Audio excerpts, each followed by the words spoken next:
Who's going fishing with us? Probably my mom. In this classroom at Spring Lake Magnet, teachers use the iPads to reinforce lessons in reading and math.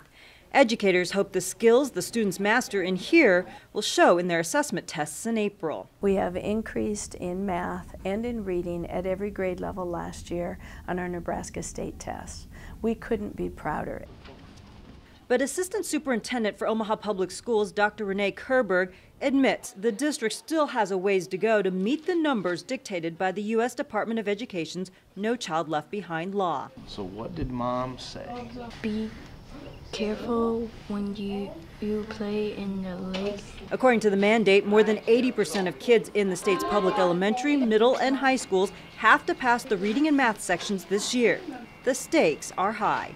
So if we don't hit the target, we have sanctions put upon us, and if we are not willing to submit to those sanctions, they will remove our federal dollars. And what happens? $25 million worth of federal funds could be at risk. What's unfair is the extent to which it's, used for those punitive kinds of things. Susan Johnston understands the pressure districts are facing. Next year, all students have to be able to pass the Nebraska State Accountability Tests.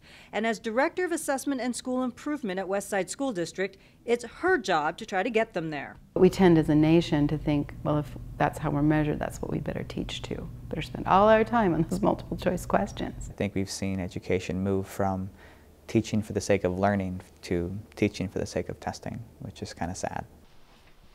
Chris Prude, the president of Omaha Education Association, believes the reliance on standardized test results isn't allowing for the kind of learning that needs to be coming out of our classrooms. I want my kids to be able to come out of school learning the facts and figures that they should be learning, but even more so to come out of school with the ability to know how to use them, how to apply them, and some sense of what am I going to do with this information now that I have it.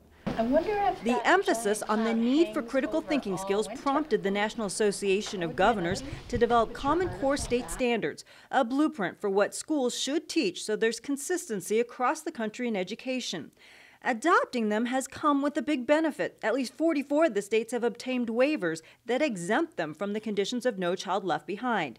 Nebraska is one of the last holdouts. It puts us in a position where we're not realigning our curriculum, our new materials, our textbook purchases with the Common Core standards as quickly as what other states are. The expectation that a set of standards will change everything.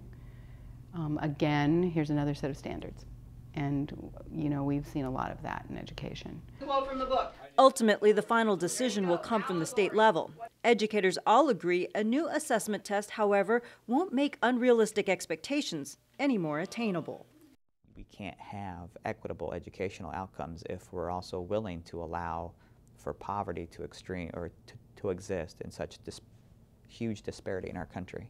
It would be like saying to all of our federal senators, each one of you are going to run the 50-yard dash in the same amount of time, regardless of your arthritis, your age, your ability.